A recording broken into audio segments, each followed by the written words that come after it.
ఆయనకి చాలు. ఆయన ఎందుకు నృత్యం చేస్తాడంటే ఆయన సంతోషం ఉన్నవాడు కాబట్టి నర్తించగలడు. ఎప్పుడూ ఏడిచేవాడు ఏం నర్తిస్తాడు?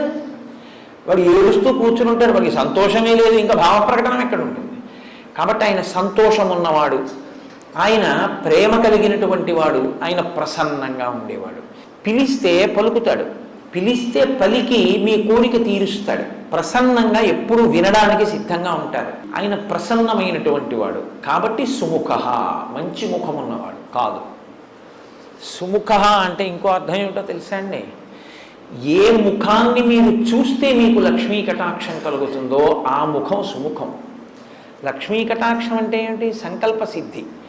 మీరు అనుకున్నది జరగడం, మీకు జరిగినది మీరు అనుభవించడానికి లక్ష్మీ కటాక్షం అని పేరు. చాలా జాగ్రత్తగా పట్టుకోవాలి మీరు. అది మీకు ఉండడం, మీరు అనుకున్నది జరగడం లక్ష్మీ కటాక్షం కాదు.